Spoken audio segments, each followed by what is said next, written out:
Many viewers of 0 Point Volume 1 Messages from the Past have commented on the inclusion of material related to the 2012 phenomenon and Terence McKenna's Timewave Zero theory. They seem to suggest that the inclusion of this material somehow undermines the rest of the subject matter. Many of the comments tend to be along the lines of, well, it's 2014 and I'm still here, or nothing happened in 2012. I see this as a gross misinterpretation of the subject matter at large, a misunderstanding of what 2012 was meant to represent, and perhaps some confusion as to how Timewave Zero and 2012 fits into the overarching narrative. The information presented prior to McKenna presents a case for the existence of an ancient global civilization that seemed to have great knowledge of the planet, the heavens, and the nature of time. They represented this knowledge in vast megalithic structures positioned on a 100-mile wide equatorial line around the planet, using methods that remain a mystery to this day, using blocks often weighing hundreds of tons, precisely orientated to true north and various celestial bodies. The numerical precision involved in the construction of these monuments, along with the presence of the golden ratio, suggests a level of intelligence far in excess of what mainstream academics would consider possible.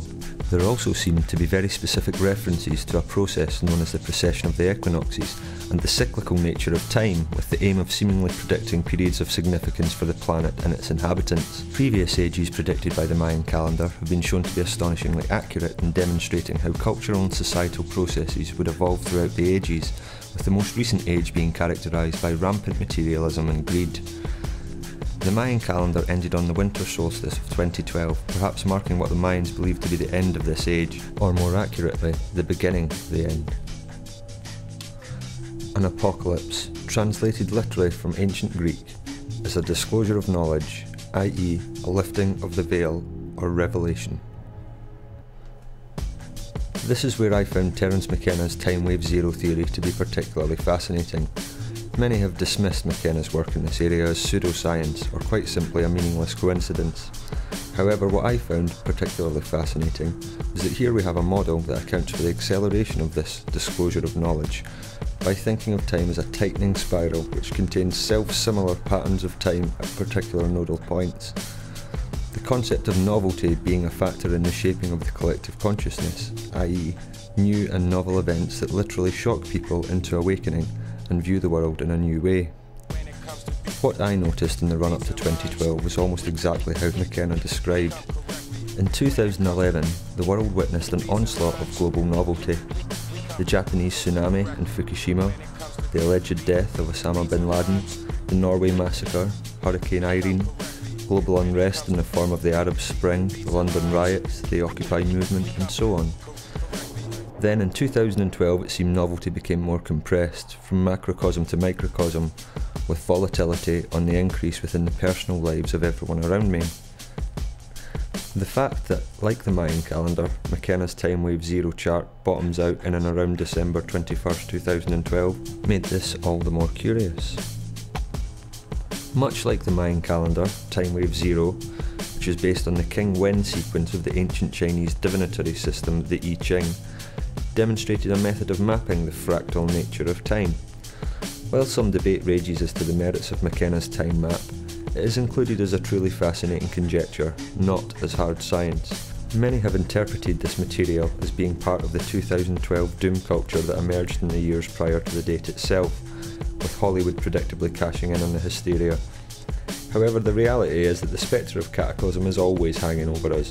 There is no denying that such cataclysms have happened on Earth before, and that our aforementioned ancient ancestors no doubt endured such a cataclysm.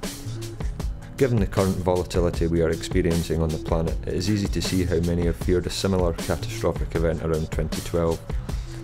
It was necessary to briefly touch on aspects such as Earth crust displacement in Volume 1, as, right or wrong, it may shed light as to what happened on this planet 10 to 12,000 years ago. As far as 2012 is concerned, I tried to present the material in such a way that 2012 would be viewed as the beginning of a monumental period of transformation for the human race. An informational cataclysm, a revelation, a true apocalypse that would allow us to learn the truth about our past so we can confront the problems of the present and create the future we want to see. It was my sincere hope that the 0 Point video series would be part of this apocalypse in some way. I had hoped for 10,000 views when I first uploaded Volume 1.